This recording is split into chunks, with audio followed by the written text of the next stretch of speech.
What's happening, everyone? Kyra and Ben back again, and we're back with another Diablo Cody flick, Lisa Frankenstein. It was good. It was good. All right. So if you had caught us last week, we did cover Jennifer's Body. This week we were covering her newest film, Lisa Frankenstein. Now this movie was released back in February. It has just become available on streaming. I watched it on Peacock, Ben. I watched it on Peacock too. Yeah, so if you guys have Peacock, it is free. Now, if you had listened to our Jennifer's Body episode, we had kind of talked about the style that Diablo Cody writes, and I really think she embraces that more here. What do you think? Oh, I 100% agree. I thought it was really well done. So there was a part where they introduced the monster, and my wife was like, "Oh my God, he looks just like the zombie from Hocus Pocus." Oh my God, he did. Yeah. And he didn't talk to. Yeah, and I was like, oh my God. I was like, you had 100% correct. And so I love that. I thought that was awesome. That is awesome. I do love that. So this movie follows our main protagonist, Lisa, and she tragedy has stricken her and her father, and they are now moved to a new town and she's going to a new school. She's a senior in high school, and there's like a mystery shrouding why her mom is dead, and she kind of is like alone, and she's kind of odd, and she's kind of quiet, and she has traumatic muteness, and she kind of is trying to find her place. And her sister, or her stepsister, Taffy, is kind of the opposite of that. She's a cheerleader. She's very well adjusted. Everyone loves her. She's beautiful. She's kind. And I think it's really interesting to look at the dynamic of Taffy and Lisa when we have just covered the dynamic of Needy and Jennifer. Because I think when you look through what a popular cool girl is back from the early 2000s, when Jennifer's Body was released, 2008, the popular beautiful girl on the surface is all these things, right? She's pretty. Everyone likes her. She's beautiful. She's successful. She's smart. She's driven. All the boys want to date her. But on the flip side of that, what all the girls see is they see this like very like evil kind of like not good person. And you can kind of see this between Needy and Jennifer. Jennifer portrays herself as one thing, but she's actually a succubus. And she's like actually this crazy person who's trying to tear down Needy every time she can get. And then when you look at the relationship between Taffy and Lisa, and you kind of see like now through this like 2024 lens, you see a more well-rounded female, and you see in Taffy that you can be nice and you can be all these things, and maybe that's all you are. And like you always see Taffy uplifting Lisa, you always see Taffy supporting Lisa, you always see Taffy trying to do what's best for Lisa. And I think it's a very different dynamic if this movie was set in a different time. Oh, 100%. Like Taffy is like legitimately a good person. A good person.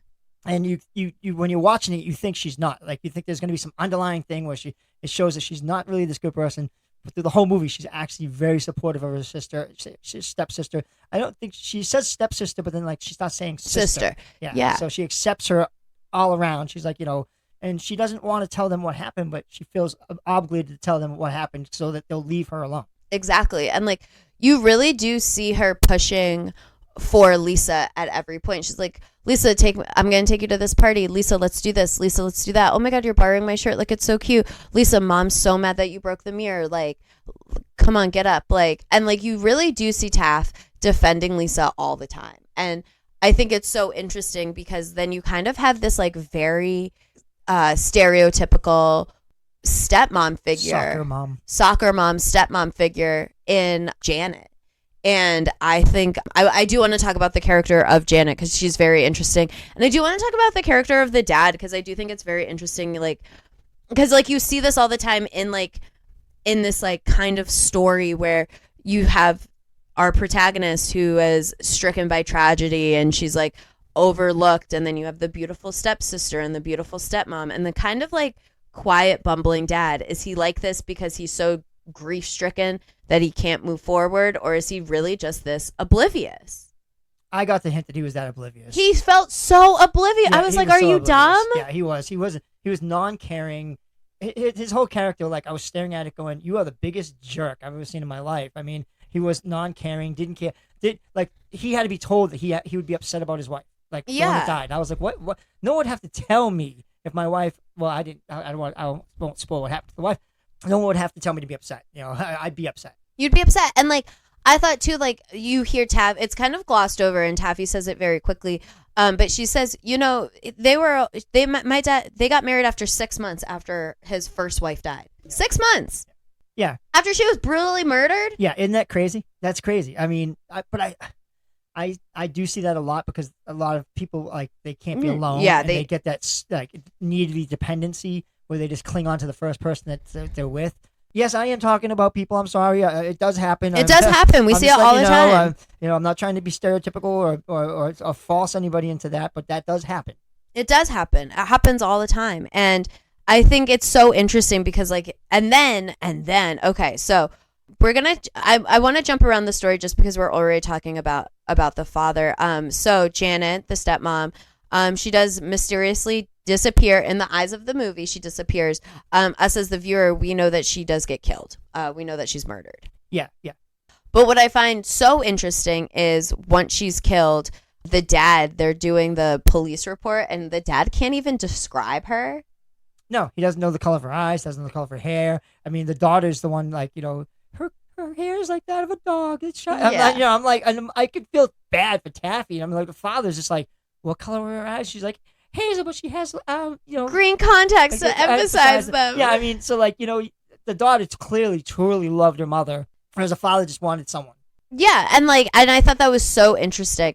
And then, like, I don't know where he goes for the rest of the movie. Like, you see him in that scene, and then he's just gone. Yeah, he shows up at the ending. I mean, at the gravesite, but he's like, oh, let's go get hamburgers with this like found family that he has of like him and Taff, but it was Fuddruckers. I used to work there. Oh, Fuddruckers, my bad. By the way. Hey, Fuddruckers makes good burgers. Hey, Fuddruckers does make good burgers. I actually I went and saw Dune in IMAX, and I want to sneak a Fuddruckers burger in. Because they're yummy. They are. I will say, it is a good burger. Okay, but back to Lisa Frankenstein. So Lisa goes to a party with Taff, and she's like, I don't drink, and she has a crush on this guy, Mike, and Mike is like the cool guy. He writes the lip journal, and he has a leather jacket, and he listens to cool music, and he's like that artsy bad boy that like you can kind of like envision, right?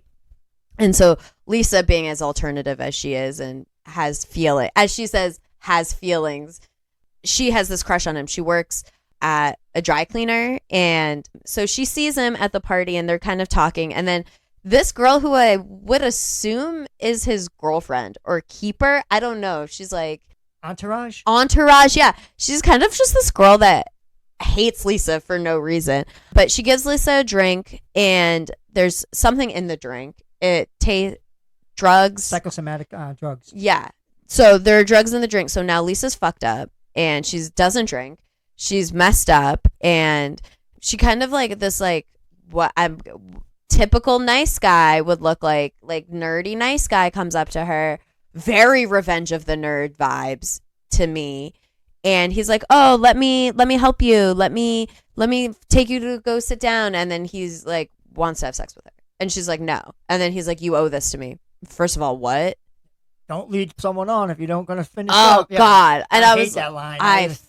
Oh my God. So I live at home, and I was watching this movie with my dad, and me and my dad were like watching him lead her up the stairs, and my dad goes, is he really going to rape her? And I literally am like, I swear to God, Dad, I cannot watch this. And luckily she gets away. He does want to start it, does not. So she tries, and she's obviously drugged, and she's taking a shortcut through the woods, and in the woods is the cemetery that's abandoned she likes to go to, and she sees the gravesite that she loves to go to, and it's like this like guy, and you don't know his name. No, at the beginning of the movie, they show like an animated scene. How he gets there. Yeah, how he gets to be in the grave. He gets hit by lightning. Yeah. Yeah, after he is in love, and the girl leaves him for a guitarist. Yeah. Yeah. And he's walking, and gets hit by lightning. And then, so Lisa goes, oh, I wish we could be together. And us as the viewer kind of get that she's saying she wishes that she was away from her surroundings. She wishes she was away from this awful night that she had, and her mom being dead, and like this new life that she has. The gods, the higher powers, they don't see it like that. They strike lightning down, and he comes back to life. Yeah, he does, and it's funny because he seeks her up. And he seeks her out, and it's like he's drawn to her. And I think their friendship of her like understanding what he needs and him trying to like find his place, because he does love her. I would assume that like his spirit was like watching her all these times she went to the gravesite and was like talking to him and like giving her her mom's rosary and like doing all this stuff. And so I do think that he really did genuinely love her.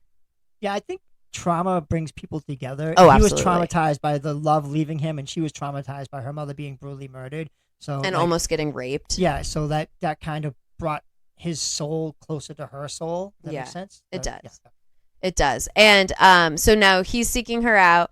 And what I love is like he gets stronger and better with electricity. And Taff, who has won a beauty pageant, has this tanning bed that just electrocutes you. So this is kind of like their little like machine that they use, their little like experiment machine that they use to bring him back to life. And I like how every time he goes in the machine, he looks more and more human every time.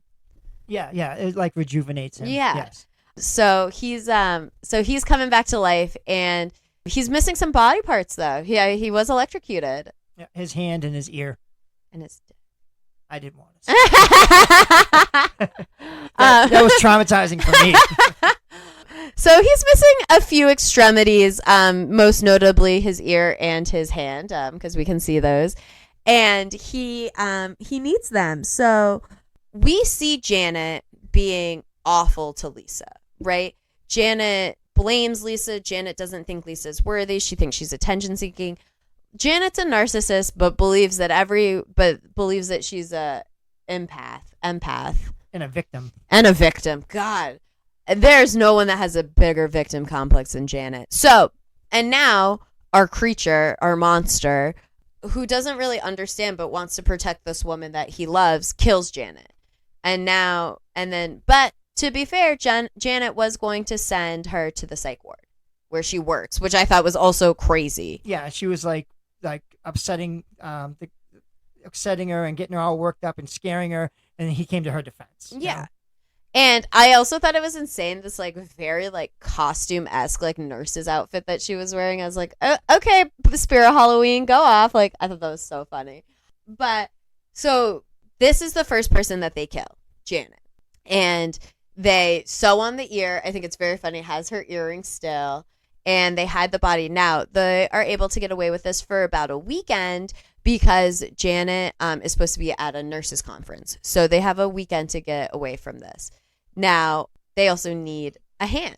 And so they decide to kill the boy that tried to rape our Lisa. So they kill him, and now they're a little sloppy with it. Lisa's a little sloppy with it. And there's some evidence that maybe Lisa was the one. There are some witnesses. Again, Mike's entourage person, lackey, was like, I saw her put a note in his locker. So we do have that. But our monster now has his hand.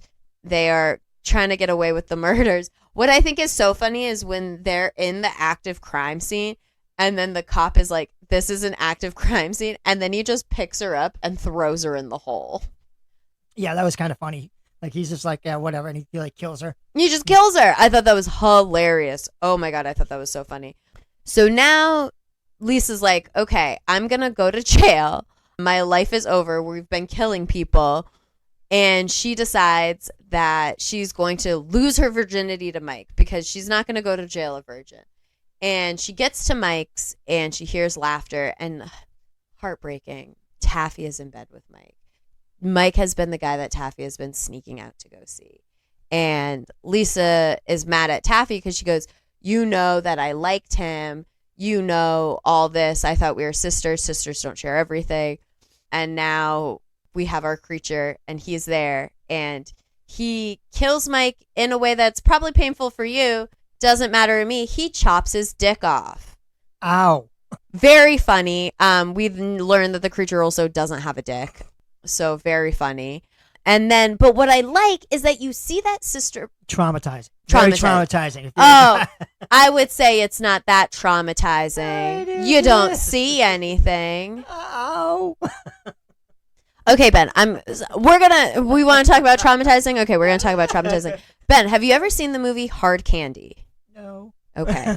Then let's not talk about traumatizing. Okay. If any of you guys have seen Hard Candy and you want to relate it to this scene in Lisa Frankenstein, one is brutal and one is a shadow. I get it, but ow. Ow. Okay, whatever. Ow. So, but what is great about this scene is that you see Lisa then protecting Taffy, and she says, "Don't hurt her," and she actually gets her out of the house, and she drives her away because they have this great bond. The bond between Lisa and Taffy, I think, is fantastic, and I think it's really a high point of the movie. Yeah, I thought like when she opens up in the car, Yeah, she says, "I did see you helping me. I did see you support me. I did see you love me, and it's not unheard of." And then she gives her the beads that she gives to the monster to show the love and like protect her. Yeah, and I thought that was great, and like she really does like. I don't know. She really does. Their relationship and the care that they had for each other, I thought, was very well done, very well written, and I think it was really a high point to me of the story. So obviously now they're on the run. She does attach his dick though. They do have time to attach the dick, and then she's like, you know what? I'm gonna die. So then she electrocutes herself and dies and burns alive. And then we kind of see, like you had said, the dad and Taff kind of looking over at her grave, kind of like, oh, so sorry, like giving the flowers. And then something catches Taffy's eye, and she kind of is taken aback by it. And it's a little inscription that says "beloved wife." And she goes, well, she wasn't married. And then we see, when we see that Lisa is still alive, obviously, that her and the creature are now married. Yeah, I don't think she's alive. I think she's dead. Well, no, she's dead, but back to life. Reanimated. Yeah, exactly. She is not alive. We watched her burn alive, and then she reanimated. Yeah, because she's covered in bandages like a mummy. Yeah, yeah, because like she was burned, so she has like all her burns. I thought the movie is very fun. I get a lot of Heather's vibes from this movie. Oh yeah, 100%. I mean, like if you like Heather's and you like the premise of Heather's, you'll like this. If you like Jennifer's Body, you'll like this. This is really funny. It's very, how can I say it? Like girl empowering, women empowering. It's definitely female focused. It's definitely female led, and it is empowering for women. But it's empowering not in the sense of like, oh, kill those around you. It's empowering in the sense of like friendship and sisterhood and bonding. Like to me, that was the highlight. Yeah, 100%. And it shows like just like, all right. So when she changes and she starts being more confident and starts wearing more stuff, like that, her sister Taffy was like had for stuff. You could see the change in her, and like a lot of times, like in movies, you'll see that, and then the person that's popular gets mad. But like Mean Girls. Yeah. And in this one, she's really supportive. She's like, "Oh my God, you look amazing!" Like, and there's one part in the car where her mom's missing, she's crying, and she looks over, she goes, "Wait a minute, isn't that the shirt I just bought?" And she's like, "Yeah." She's like, "Do you mind?" She's like, "No, you look great in it." Like, it was stuff like that. And it's like this constant support. It's like, and then like you see Taffy being not Taffy. You see Lisa then comforting Taffy in the car, like you had said, and being like, hey, I noticed all of this stuff. Thank you. And like you see that repercussion, and you see that replication. Sorry, I can't speak today. And that bond that they make, and like you see them loving and protecting each other, which I think you don't get a lot. And like it's interesting because like all the other relationships in Lisa's life fail her. She has two relationships that don't fail her, Taffy and the one that she has with the monster. I would say her relationship with her father is a bust. Obviously with her stepmom, her mom is murdered. The boy that she likes doesn't like her. Another boy's just trying to use her. There's like one, like Taffy's friends I would say are fine. They don't really have much interaction. They're just like whatever Taffy says they support and like go along with. And then we see that one other girl, that lackey girl of Mike's, and she doesn't like really, I don't know her point, but like she just hates Lisa for no reason.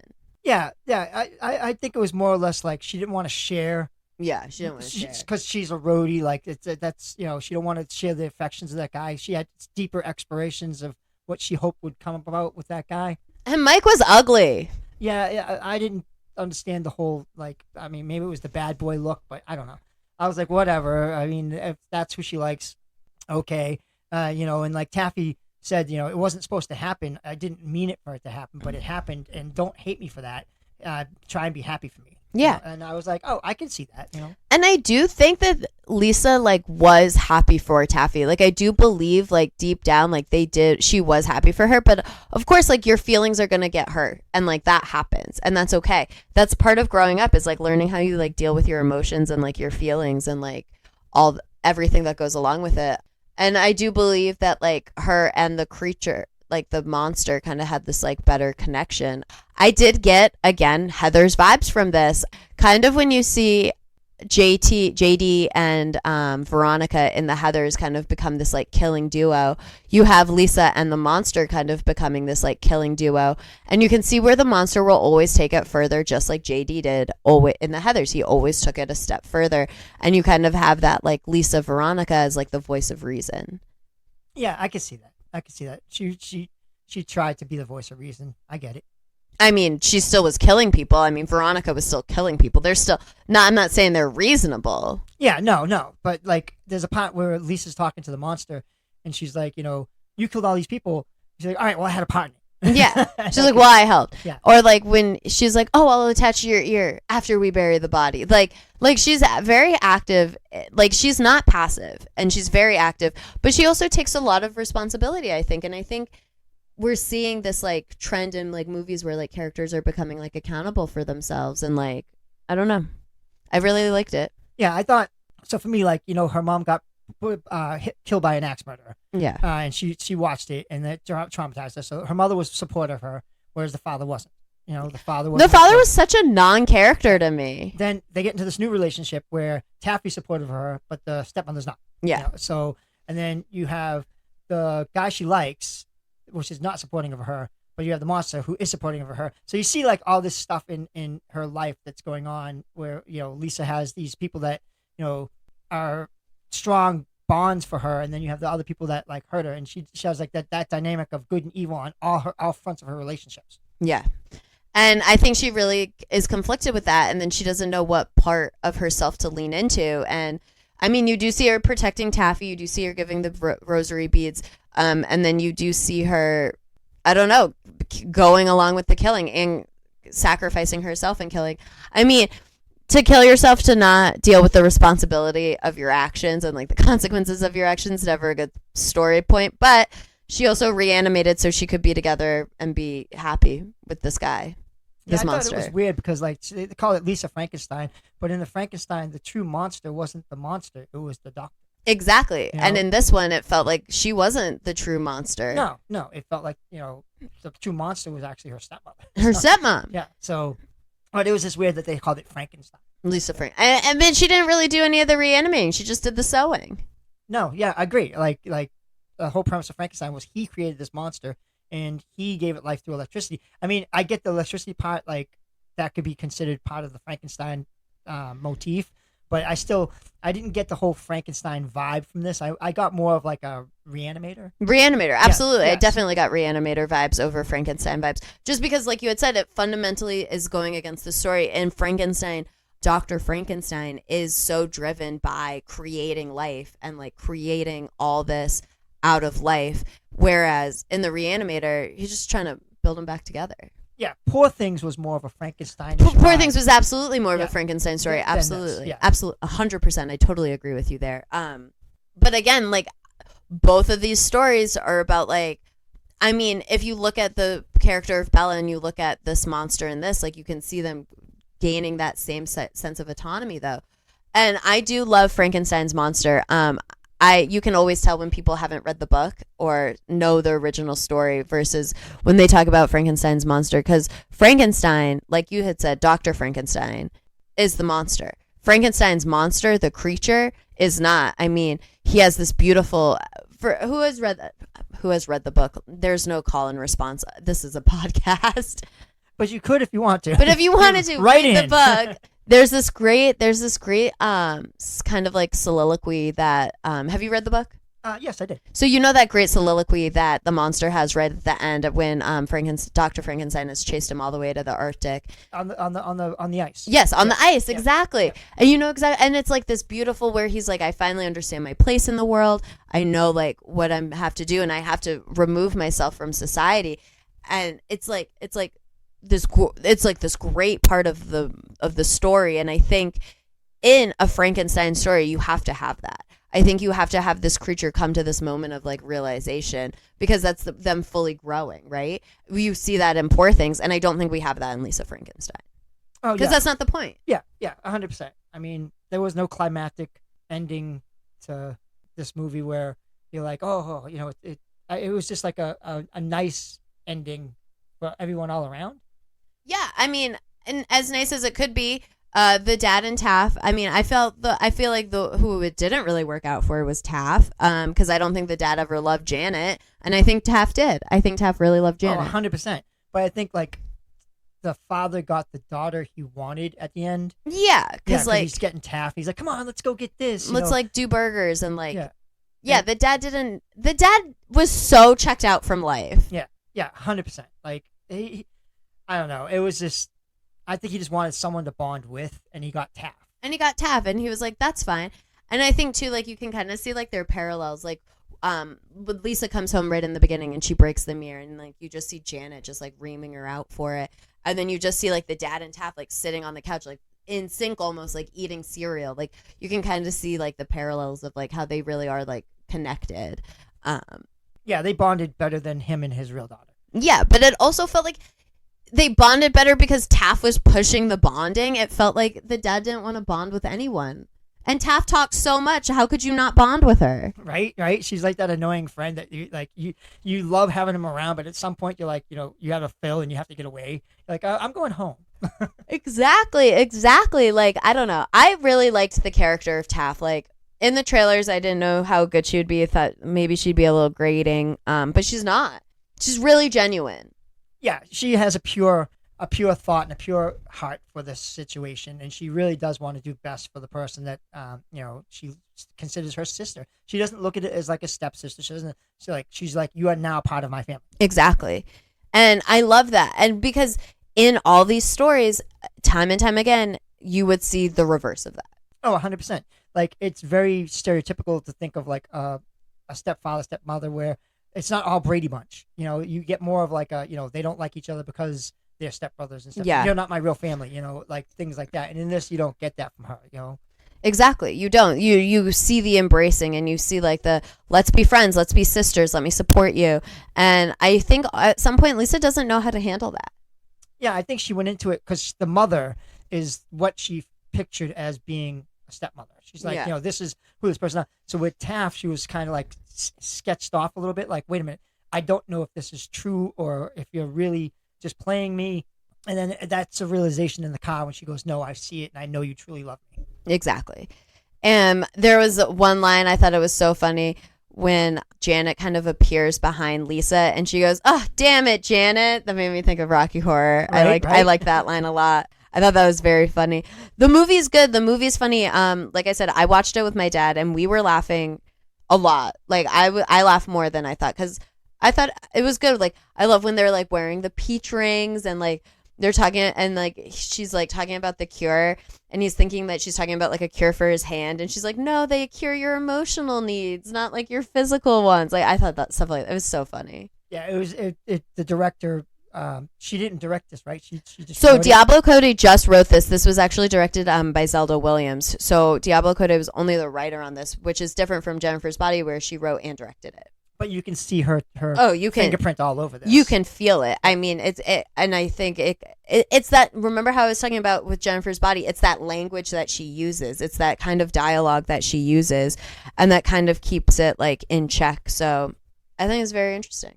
No, it was really good. It was really good. I liked it a lot, and I like the fact that, you know, they use music in this like they did in Jennifer's Body. Where, you know, to have that connection like with the monster where he connects with her through the piano, and she's like, oh, you play piano, and he's like, yeah, and then like in Jennifer's Body it was the band, you know. I like that. I like it, and I believe, again, I said this in Jennifer's Body, I believe that Diablo Cody loves the movie The Heathers, and I believe she loves the movie Jawbreakers, and I think that to me those are two influences I see in this film. Yeah, in both films actually. I can see a lot of like maybe Frankenstein, you know, Buffy. Oh yes, absolutely, and Buffy. Yep.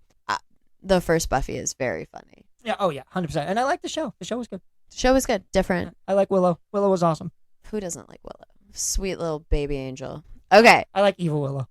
Oh. But we'll go Sweet Little Baby Angel with it, all right? But I like Dark Sinister. Evil Willow was good too. Yeah, she was bad. She was bad. She was bad news bears. All right, you guys. Thank you so much for sticking through our Diablo Cody week. I know she has more films that we obviously didn't cover, but these two felt the most similar to me. We got some really fun stuff on the horizon. So like, subscribe, reply. I don't know. Yeah. Hit those buttons, baby. Hit those buttons. Yeah, hit Become those. part of the Woz Happening family. Come on down. Like I said, thank you guys for everyone who listens. We do it for you. So catch us next time on Woz Happening.